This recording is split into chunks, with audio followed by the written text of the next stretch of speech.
Good morning. It is so awesome to be able to kick today off for all of you and be the first speaker, because I think you're in store for an absolutely fantastic day.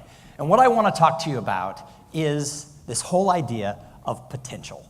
So I got really sort of obsessed with the concept of this gap between potential and results about 2 years ago. And it really came about because of things that were going on in my own business. I've been working full-time as a professional speaker now for 9.5 years, at the time for about 7 years. And I sort of had reached a plateau. And I was looking for ways to sort of improve and grow and continue to expand my own business. So I started talking to entrepreneurs, both in my field, but also in a ton of other businesses. And everybody shared with me that this is not a weird thing to go through growth and then stalls, and then growth and then stalls, and sometimes even setbacks in your career, even though inside your heart, inside your soul, you know that you have potential to be doing a lot more. And so I started, as I informally started asking people, I decided to create sort of a more formal poll. And so I put a poll out there, and I've now interviewed over 500 people. And while it's not the most scientific of polls, observationally, it has given me so much personal information that has helped me in my own career, but also in helping other people identify sort of their own situation and how they feel about their potential, and do they feel they're living up to it. And about the same time I started doing this, I had a personal thing happen in my life that was sort of an aha moment. So in the last 2 years, I have lost 30 pounds. Oh, thank you. And I appreciate those applause, because it's hard to lose 30 pounds. I had been carrying that weight around for about 25 years. Sometime after I got married, my wife happens to have written a cookbook and is a great cook. And it turns out I'm a great eater. I had put this weight on, but also I had been sort of a chubby kid. I had been one of those kids. We had to actually shop for my jeans in the Husky department. And so although my metabolism kicked in, and in my teens and early 20s, I had sort of thinned down, when the weight came back on, my mindset was that's who I was. And then a little over 2 years ago, my oldest daughter, who was at the time a freshman in college, but going to school 1,000 miles away, she asked me if I would run a half marathon with her, because she wanted to do something to challenge herself. And she wasn't an athlete, she thought running a half marathon would be really challenging, but she needed someone to be her training partner. And I told her, honey, I can't do that. I have never run a mile in my life, and growing up, I never was a good runner. Remember middle school when you had to run the 440? You know, before PE class, I was the one who would get lapped by like the really athletic kids. In fact, the coach in junior high had a nickname for me. He called me lard ass. Like this lady's face over here, your face is great. She has this look of horror, like, oh my God, you're looking at this through the lenses of 2018. Do you know what would happen to a middle school PE coach today if he called a kid lard ass because he was heavy set and slow? He'd be fired, absolutely. But in 1978, that was considered motivation. And so I told my daughter, I don't think I can do this. I have bad knees. I've never run a mile. And she goes, that's not true, Dad. You ran a couple of 5Ks when I was younger. And I said, yeah, but in those 5Ks, this thing happened that happens once in a while in 5Ks. It's called walking.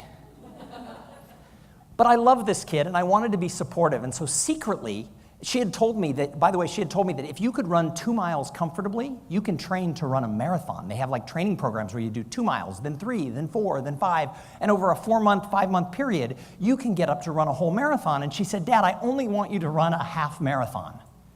And I thought about it. So secretly, I started training. I actually had a friend who was a runner become my coach. And I went out and I ran a 1/4 mile, and then a half mile, and then a mile. And by the time she got home 3 months later for summer vacation, I was running 2 miles. Now, I won't tell you that I enjoyed it, but I could do it. Comfortably? I don't know, but I could do it. And so she got home from college, and I surprised her. I said, sweetheart, I've been secretly learning to run. I can do this. I'm running 2 miles. I could train to run the half marathon. And she looked at me and said, oh, I don't want to do that anymore. And I looked at her, my wife thought I was going to kill her. My wife is like, oh my God. She goes, yeah, I'm going to join a sorority. I have a boyfriend. I'm on a sports team. I just don't have time to do that, all that running. And my wife encouraged me to continue with the training. And 6 months later, I ran the 3M half marathon in Austin, Texas. But here's what I learned.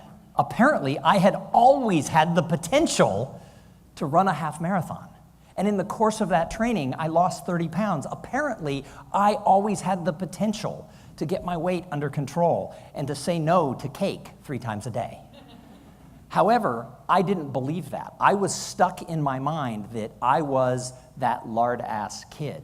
I was stuck in my mind that I'd never run a mile, that I had bad knees. I told myself a series of stories. It was my mindset. And in the research that I've been doing and the people I've been talking to inside companies and elsewhere about their own potential, what holds a lot of people back is how they see themselves. It's what they think in their mind. It's that little story. It's that little story that we all tell each other inside our head. So I got really excited about this. I started surveying people, and then I started interviewing people one-on-one, both on my podcast, but also just on phone calls about how do you feel about potential? What's holding you back? And a lot of people told me, and they use different words for this, but what I've come to call, a lot of people feel that they are stuck in the high middle. You know what the high middle is? This is you've done pretty well in your career. You're making a good 6-figure salary. You're happy. People from the outside say, gosh, she is crushing it. But in your soul, you know, in your heart, you have more potential. You could be doing more. You could be running your own company. You could be the CEO of the company you're in, but you just feel stuck. And it's hard because a lot of people tell me they don't know who to turn to. Their boss thinks, oh yeah, she's doing great, but they know they could do more. But there's a lot of reasons. And in the survey I've done, I don't have time in a 15-minute talk to go into all of it, but there are really about 10 different reasons that come up across industry lines, and one of the biggest ones is fear. And I thought fear, when people started telling me they were scared, I thought it was one thing. Turns out it's like 10 different things. There's fear of failure, but I'm surprised how many people tell me, I have a fear of success. I'm afraid of what's going to happen if I start to climb out of that box and do more. Other people say they're afraid they're going to get fired if they let their boss know they want to do more, because who are they to challenge this? So there's all kinds of reasons that are holding people back and making people feel that they're sort of stuck where they are. Maybe some of you feel that way. Maybe some of you think that you're stuck in the high middle. You can't complain about it because from the outside, people are going to say, well, you have a great life. Why do you need more? You have a nice husband or a nice wife. You have a good job. Your kids are who are you to ask for more? And in these conversations, and as I've been speaking to audiences, it's amazing how many people raise their hand, or more common, pull me aside afterwards and say, you were talking to me. That's exactly what I'm going through. So say it with me. We all know that knowledge is absolutely, every audience says that, but here's the thing, no, it's not. Knowledge isn't power. Knowledge is simply potential. Having knowledge is great, but if you don't do anything with that knowledge, if you don't sort of get your ducks in a row and take action, having knowledge really doesn't do any good. There are a lot of smart people who have advanced degrees from the top universities who aren't reaching their potential. It's oftentimes those people who are coming to me saying, that's me you're talking about. I have this degree, I have this experience, and I'm languishing in my career. So knowledge doesn't mean anything without the actions that have to go behind it.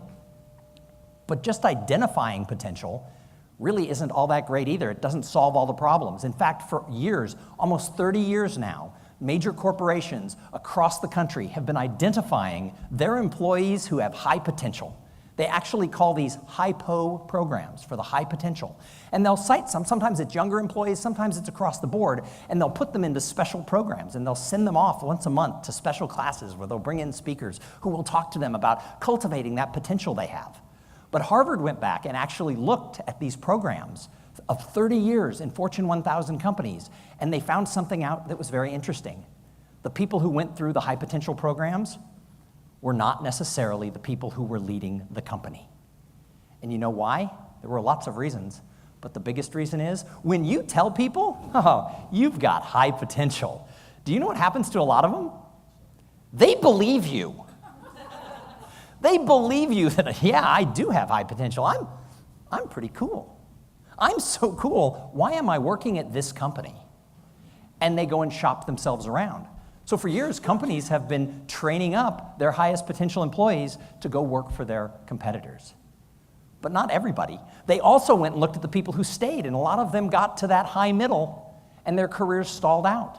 And they asked them, so what happened? And a lot of them said, I didn't want to take any more risks because my boss thought I had such high potential. I never wanted to let her down. And one person in this survey that was very interesting was somebody who had reached that high middle in the finance department. And she said after her high potential experience, they wanted to put her in a rotation to go around to different departments and experience different things in the company. And the first rotation was going to be marketing. And she was a finance person.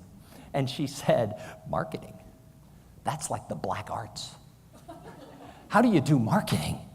She was scared that if she went to the marketing department, she could fail. And so she stayed in finance and never was able to work herself up to the C-suite because she just stayed on the one path. So identifying potential, it in and of itself does not mean people are going to move forward.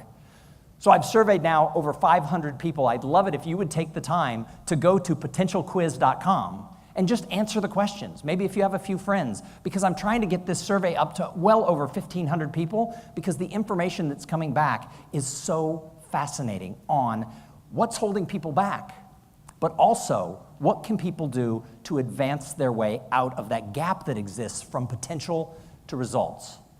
Now, what happens in a lot of companies is they get really excited about finding one answer. They want to put everybody on one bus and drive them across a bridge to take them to results. But what's holding her back is different than what's holding him back or her back. So there is not one answer that's going to help your whole department. There are so many different things. And besides, you're never going to reach full potential because as you start driving across that bridge, you're going to listen to a new speaker. You're going to hear a podcast. You're going to read a book. Your potential is going to shift farther out, which means your potential is always changing. If you build that bridge, at some point you're going to get there and fall back into that gap. So we need to look for ways not to build a bridge, but to build a scaffolding, to actually put up a modular way where people can go at their own pace across that gap. If you think of a scaffolding, people can go up, they can go across, they can go at an angle, they can take their time. Different people can go across that gap at their own pace. When I speak in the construction industry, they love that analogy. And they always come to me at every construction group I've done, and they said, do you know what's fascinating about what you just said? You can't build a scaffolding alone. It takes multiple people to erect a scaffolding. So think about it. Is this true for your organization? Is there a gap between potential and results? I think for all of us, the answer is yes. But here's where the answers lie, and this is what is so fast, or here's what we found in the people who've taken it. 70% of the people who have taken my survey say that they are personally not living up to their potential. They could be doing more. Now, some people don't want to do more. They're happy where they are. But others are really struggling with this. But let's say my numbers aren't right. Let's say it's not 70%. Let's say it's just 50%. But what if all of them work for your organization? Isn't this something that we should be looking for, those solutions that can help people find at least part of the way across that gap to be able to achieve more? Because when we move people across that gap, even part way, the whole organization does better. Not everyone needs to go all the way across the gap to actually see those results. And here's what I found. All of the answers fall into 3 buckets. They all fall into 3 buckets. It's your passion. That is, are you excited about what you're doing? Are you in the right career? Are you looking forward to what opportunities lie ahead? Do you get out of bed and say, I like to go to work? Do you feel that you're making a difference, that you're solving problems for people? The second bucket goes back to just simple goal setting. Do the individuals on your team and your team as a whole, do they have a plan? Do they know what their goals are? Are they actually working their way towards something? So many people tell me, I don't know why I go to work. I don't know what I'm trying to do. It's just a paycheck. That holds people way back. And then the last one, the last bucket, I think is the most important, and it's the people. It's who do you surround yourself with? It's, do you have mentors? Do the younger people on your team have people they can turn to who've been through this before who can show them the way? Do the more experienced people have a mastermind group? Do they have people at their level, peer groups, who they can turn to go on? You know, there's the old saying, you are the sum of the 5 people that you spend the most time with. I think it's true. If you're hanging out with people who are ambitious, who are trying to accomplish more, you're going to find a way to get past that paradox that exists with potential If you surround yourself with the right people, and I think that is the most important bucket, if you surround yourself with the right people and build connections and build relationships, success leaves clues. You're going to be able to find the way to get to that success. So don't let the paradox of potential hold your people back. I would love to talk to you more about this. Thank you very much.